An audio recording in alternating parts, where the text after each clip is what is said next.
弟兄姊妹平安，今天是2024年的2月2号。今天的经文是诗篇147篇第1节到11节，约伯记36章第1节到23节，哥林多前书第9章第1节到16节。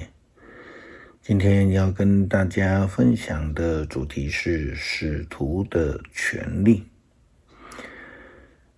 一般我们谈到民主，许多人直接想到的是自己的权利。虽然人们时常说要争取那个天赋人权也谈到所谓的自然人权但是我们必须要认清的一件事情，就是在制度化的现在体制里面，还有社会体制之下，所有的权利都是制度人权。因为只有在制度的允许之下，人们才享有权利。如果制度不允许的话，就没有权利可言了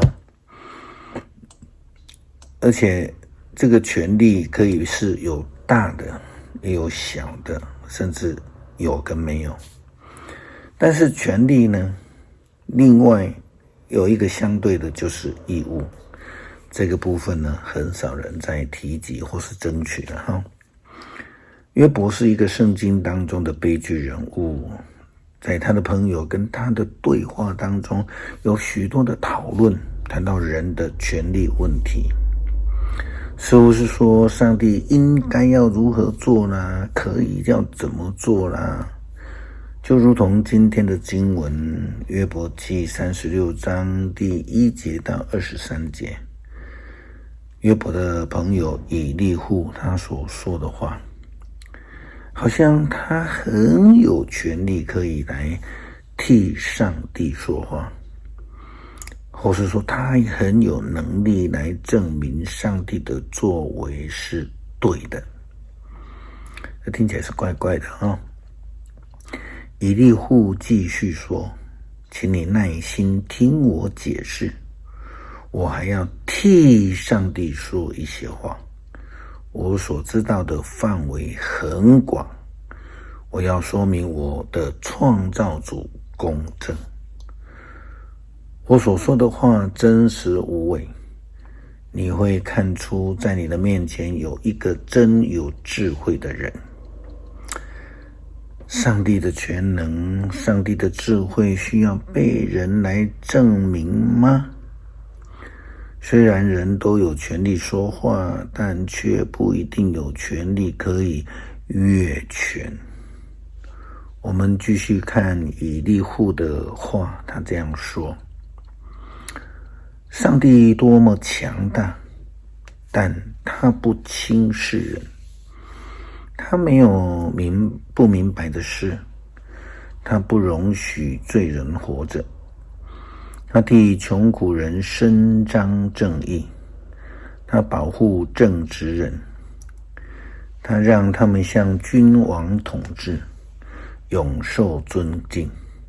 但是人如果受苦锁链来捆绑，因着他们的行为遭受苦难，上帝要指出他们的罪过，使他们知道自己狂妄自大。他要他们甘心领受警告，要他们离开邪恶的道路。如果他们顺从上帝，侍奉他，他们就能够安享世上的日子，幸福地度过他们的岁月。否则他们要无知无识地死去，渡过死河而入阴间。不敬畏上帝的人怒气不息，他们受惩罚，人不向上帝求助，他们命短夭折，生命在羞辱中耗尽。然而上帝以苦难教训人，以祸患开启人的眼睛。上帝从患难中救拔你出来，使你享受平安。你的桌上摆满了美味，但现在你受了应得的惩罚。你逃不了公义的审判，小心啊，别让贿赂诱骗了你，别让财富引你入歧途。你的财富对你有用处吗？你的大权力能够帮助你吗？别盼望黑夜来临，别期待列国覆灭的时候临到。小心啊，别朝着邪恶的路走。你的苦难警告你要远离它。要记得上帝的权力有多么广大，他是最大的导师，谁能指定他该做的事？谁能指责他所做的不对？从这些经文的词句来看，看起来以利户似乎在劝勉约伯，好像在为上帝做见证。他在证明上帝是有能力的啊，上帝是公平的啊。但是事实上，以利户是在彰显自己的权力、能力、知识，还有他的地位。他忘记了他自己的义务跟责任。保罗在写给哥林多教会的书信里面也提到了使徒的权利与责任。哥林多前书9章第1节到16节，保罗这样说道，标题写着使徒的权利和责任，说我不是自由的人吗？我不是使徒吗？我没有见过我的主耶稣吗？你们不是我为主所工作所结的果实吗？尽管别人不把我当作使徒，你们总会把我当作使徒，因为你们成为我主的信徒，这个事实正是我这做使徒的证据。人家批评我的时候，我就这样辩护。难道我没有权利靠传福音吃饭吗？难道我不能像其他的使徒，像主的兄弟，像彼得一样，带着信主的妻子一起旅行吗？难道说只有巴拿巴和我非得为自己的衣食工作不可吗？有谁当兵而自备粮饷呢？有谁栽种葡萄而不吃自己园里出产的葡萄呢？有谁牧养羊群而不喝自己羊群的奶呢？我所说的不必只限于日常的例子，法律也不这样说吗？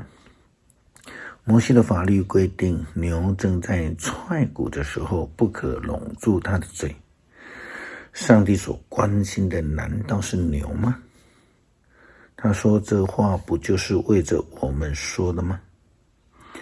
当然这是为我们写的，因为耕种的跟收割的出去工作，都盼望分到他们所应得的谷物。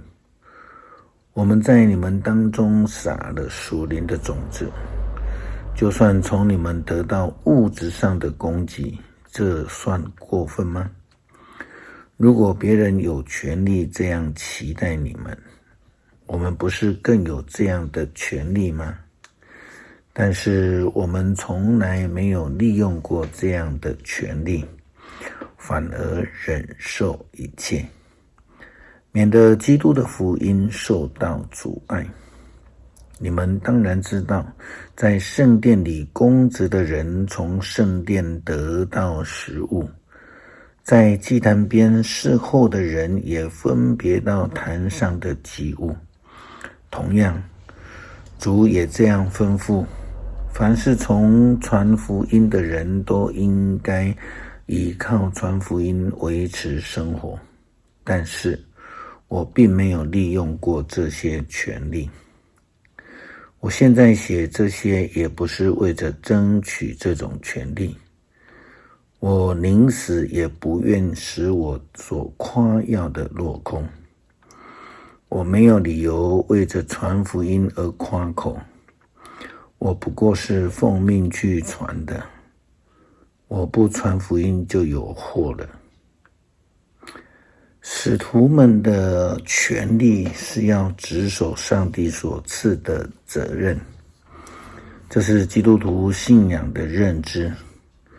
就如同最近台湾立法院院长的选举一样，虽然我们知道每个立法委员都有自己投票的权利，但我们也知道他们有该负的责任，这也是担任立委的责任。那权利呢，可以带给人们益处，但也可能因为追求个人或是政党的利益而漠视了责任。基督徒也是一样的，我们要被提醒，我们要看重的是上帝的呼召，以及我们成为仆人、使徒的义务及责任。这样的话才能够真正的使人得益处，然后彼此相爱，并且荣耀上帝。